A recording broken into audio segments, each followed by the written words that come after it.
Bismillahirrahmanirrahim. Assalamu alaikum friends. Welcome to my channel. I am Mr. J from Travel and Visa Guide. I hope you are fine. So आज हम तुर्की के regarding documentation, proof of documents और TRC के बारे में बात करते हैं। सबसे पहले मेरी आपसे रिक्वेस्ट है, अगर आप मेरे चैनल पर नए हो तो मेरे चैनल को सब्सक्राइब कर लीजिए, बेल आइकन पर क्लिक कर लीजिए ताकि हर आने वाली मेरी लेटेस्ट वीडियो आपको बआसानी से मिलती रहे।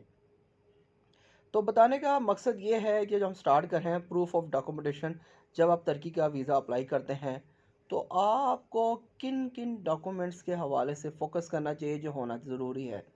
सबसे पहले जो मोस्ट इम्पोर्टेंट, आपकी बैंक स्टेटमेंट। अक्सर लोग अपने अकाउंट को मेंटेन नहीं करते, अपने बैंक में मौजूदा अमाउंट रखना पसंद नहीं करते या अकाउंट खुलवाना पसंद नहीं करते। तो वो तरह तरह के लोगों से कांटेक्ट करते हैं और बैंक अकाउंट के लिए कि हमें कोई फेक बैंक स्टेटमेंट दे दें या कोई मैचिंग की बैंक स्टेटमेंट दे दें। ये सब गलत काम है, ठीक है। ऐसा काम मत कीजिए जिससे आपकी वीज़ा एप्लीकेशन रिफ्यूज़ भी हो सकती है और काफ़ी प्रॉब्लम्स भी आपके लिए खड़ी हो सकती है।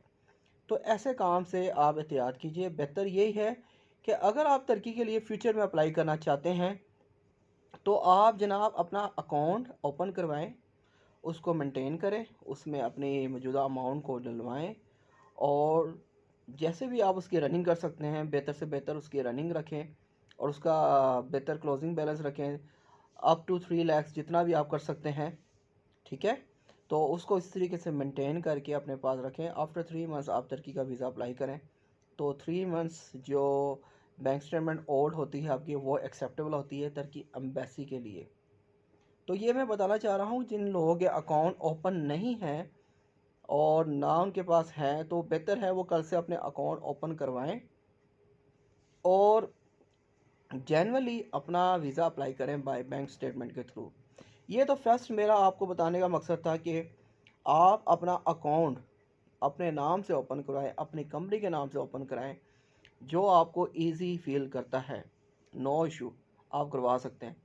आप उससे बेहतर कि किसी से कांटेक्ट करके अपनी स्टेटमेंट के हवाले से मशवरा लें या ज़्यादा पैसे दे के आप स्टेटमेंट लें। ये सब गलत काम है, ये सब फेकिंग है। इस तरह मत जाइएगा, ये आपके लिए नुकसानात साबित हो सकते हैं फ्यूचर में, ठीक है। तो ऐसे काम मत कीजिएगा, ये आपके लिए वॉर्न है, ठीक है, भाई का मशवरा भी है, तो इसको फॉलो कीजिए। अब हम आते हैं NTN के हवाले से। देखें, अगर आप तुर्की के लिए अप्लाई करना चाहते हैं, आप जॉब करते हैं, बिजनेस करते हैं, किसी भी कैटेगरी में आप हैं, ठीक है, आपका NTN होना मस्ट है। NTN हो, बाकायदा फाइलर हो, टैक्स पेयर हो, ये होना लाजमी है। इसकी तरफ से आप फोकस करें। अपने NTN को आप रजिस्टर्ड करवाएं, अगर जिनका नहीं बना और जिनका बना है वो फाइलर करें अपने आप को। अगर ऑलरेडी फाइलर हैं तो अपनी टैक्स रिटर्न्स को प्रॉपर तौर पे उस पर गौर करें और उसको जमा करवाएं, ईयरली बाय ईयरली जैसे भी हैं, ठीक है, उसको भी आप मेंटेन करें। तो ये आपका अच्छा मतलब कि प्रूफ बन जाता है इनकम के लिए, जो मेन इम्पोर्टेंट और जो आपको कहा जाता है कि आपकी इनकम को शो कराने के लिए ये बहुत ही अच्छा ज़रिया है कि आप एम्बेसी को प्रूफ दे सकते हैं कि आपकी अच्छी इनकम आ रही है और आप टैक्स पेयर हैं, फाइलर हैं और उस हिसाब से आप मेंटेन कर रहे हैं। तो फ्यूचर में जब आप अपना कोई बिज़नेस शो करवाते हो, अपनी जॉब शो करवाते हो, तो उसमें अच्छा आपका प्रूफ मिल जाता है एम्बेसी के लिए कि ये जेन्युइन बंदा है, ये अप्लाई कर रहा है और ये तुर्की जाना चाहता है, हमारी कंट्री में विज़िट करना चाहता है, तो इसको वीज़ा दिया जाए। इस तरीके से वीज़ा मिलना आसान हो जाता है, ठीक है। तो इसमें यही होता है कि अगर आप फैमिली मेम्बर के साथ जा रहे हैं तो आप फैमिली मेम्बर में मतलब कि हस्बैंड वाइफ हैं, अपने किड्स के साथ अप्लाई करना चाहते हैं तो हस्बैंड की बैंक स्टेटमेंट इनफ है। वो अपना बिज़नेस साथ अटैच करें और अपने डॉक्यूमेंट साथ लगाएं बिज़नेस के, अप्लाई करें, वीज़ा इंशाल्लाह लग जाएगा, ठीक है। तो ये मैं बताना चाह रहा था कि आप अपनी बैंक स्टेटमेंट और NTN इस पे गौर करें, इसको प्रॉपर तरीके से मेंटेन करें और इस लिहाज से आप वीज़ा अप्लाई करें। जो भी आपकी बिज़नेस है, जॉब्स हैं, वट एवर, आप उसको अटैच करें डॉक्यूमेंट्स तमाम ऑल और वीज़ा अप्लाई कर सकते हैं। अब हम आ जाते हैं TRC के हवाले से। अक्सर लोग TRC का मतलब ये है कि आप तुर्की जब पहुंच जाते हैं वहाँ पे आपको TRC अप्लाई करनी है, temporary residence permit, TRC।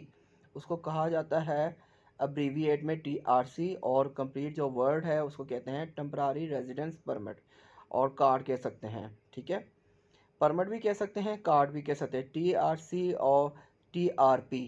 Alright, तो इसको तुर्की में इसको किम्लिक भी कहते हैं, और डिफरेंट कैटेगरी में इसके नाम ही है। ठीक है, तो ये टेम्परारी रेजिडेंस परमिट जिन लोगों ने अप्लाई करना होता है उनको भी एहतियात करनी चाहिए कि वहाँ पे जब पहुँच जाते हैं कोई एरा गैरा से रब्ता मत करें। TRC अप्लाई करने के लिए बहुत से फ्रॉड, मतलब कि धोखेबाज लोग होते हैं, वो आपको अप्लाई करने के चक्करों में अपने साथ ले जाते हैं, खुद से अप्लाई करते हैं, फेक चीज़ें बना के दे देते हैं। कल को मसले मसाइल आपको खड़े होते हैं, आप ओवर स्टे हो जाते हो, आपको मालूम नहीं होता कि आपके पास फेक कार्ड है। ठीक है, बहुत सी फेकिंग चीज़ें होती है। तो मेरा भी मशवरा यही है कि अगर जब भी आप TRC के लिए अप्लाई करना चाहते हैं और मशवरा लेना चाहते हैं तो आप मुझसे भी मशवरा ले सकते हैं, आपको मैं बेहतर इस हवाले से गाइड कर दूंगा। इस लिहाज से अगर आप तुर्की जाना चाहते हैं और आपको वीज़ा मिल गया है, आप TRC के लिए अप्लाई करना चाहते हैं, तो आप मुझसे भी इस हवाले से रब्ता कर सकते हैं, क्योंकि बताने का मकसद ये है कि आप अपने आप को सेव एंड सिक्योर रखें। क्योंकि ये असल बात ऑलरेडी मेरे एक जानने वाले के साथ भी हो चुकी है। उसको मैंने पहले वार्न किया था, उसने मेरी बात को गौर नहीं किया, उसने सोचा कि ये काम आसान है, मैं किसी से भी रब्ता कर लूँगा, वो मेरा कार्ड बन जाएगा। जनाब वो पहुंच गया तुर्की इस्तांबुल में, उसने कईयों से रब्ता किया, उसको रेट कुछ कॉस्टली पड़ रहे थे, उसने सोचा कि मैं खुद से क्यों ना करूं, तो उसने दो चार बंदों से रब्ता किया, उसने बड़े सस्ते रेट ले लिए और वो बैठ के खुद से अप्लाई करता रहा, लेकिन कार्ड उसका रिजेक्ट हो रहा था। उसने मुझसे रब्ता किया कि ऐसा मेरे साथ मसला हो रहा है, मैं क्या करूं।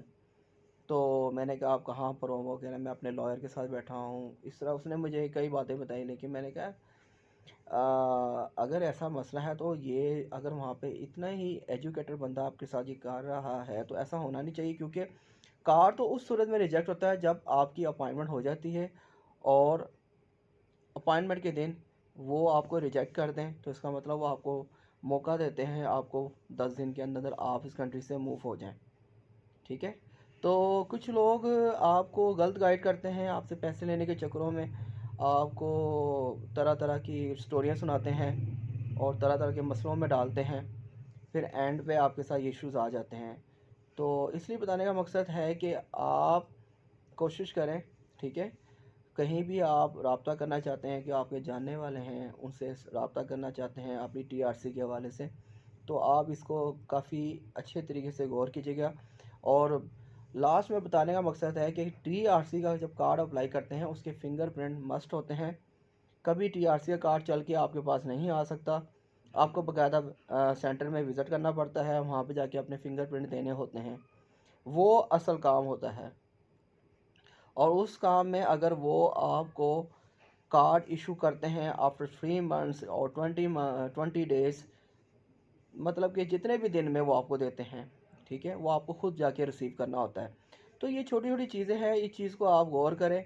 कोई कहता है कि मैं आपको ये कार्ड दिलवा दूंगा, आपको डोर टू डोर मिलेगा, आपको जाना नहीं पड़ेगा, आपको इस तरह नहीं करना पड़ेगा, ये गलत चीज़ें हैं, इसको भी आप ध्यान कीजिएगा। आप जब भी अप्लाई करें, ठीक है, तो आप कोशिश करें कि खुद जाएं, जो भी आपका कंसल्टेंट होगा, जो भी आपको सर्विस दे रहा होगा, उसके साथ जाएं और बाकायदा फिंगरप्रिंट दें, और रिसीविंग के लिए भी खुद जाएं। ज़ाहिर सी बात है, आप सर्विस चार्जेस दे रहे हैं, वो आपसे ले रहा है, तो आप अपनी चीज़ भी पूरी तरीके से लें। ये नहीं कि आप घर बैठे बैठे सोचें कि हमारे पास चीज़ चल के आ जाएगी, वो सही है, ऐसा नहीं करेंगे, ऐसा कीजिएगा भी नहीं गलती से। ठीक है, तो फिर वो आपके लिए कल को नुकसान साबित होते हैं। तो ये छोटी छोटी चीज़ें हैं जो आपको बताने का मकसद ये है कि आप इस पे गौर करें। अगर आप तुर्की जाना चाहते हैं, अपने डॉक्यूमेंटेशन पे गौर करें। आप कोई भी डॉक्यूमेंट्स अपने वीज़ा के लिए अप्लाई करना चाहते हैं उसको प्रॉपर तरीके से मेंटेन करें, जल्दबाजी मत करें, क्योंकि अक्सर लोग जल्दबाजी में भी मार खा जाते हैं।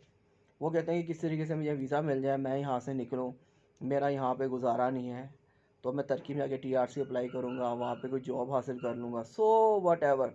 ठीक है, तो इतनी जल्दी है तो बेहतर है कि आप अपने आप को डॉक्यूमेंट्स में और अपने अपने मतलब के किसी भी कैटेगरी में आप अप्लाई करना चाह रहे हैं, उसको आराम से सुकून से मेंटेन करें, उस पर मशवरा रहे, तो आपको वीज़ा हासिल हो। ये है ना कि आप जल्दी में अप्लाई करते हुए आपका वीज़ा रिफ्यूज़ हो जाए, फिर वो 3 मंथ्स का टाइम होता है, आफ्टर 3 मंथ्स आप दोबारा अप्लाई करते हैं, वो भी एम्बेसी की मर्ज़ी होती है कि देना है कि नहीं देना। वो एम्बेसी बाज़ अक्सर लोग हमने देखा है कि वो रिफ्यूज़ कर देती है, सेकंड टाइम भी रिफ्यूज़ कर देती है, थर्ड टाइम भी रिफ्यूज़ कर देती है, फोर्थ टाइम में जाके वो वीज़ा इशू करती है। कईयों के साथ ऐसा हुआ है।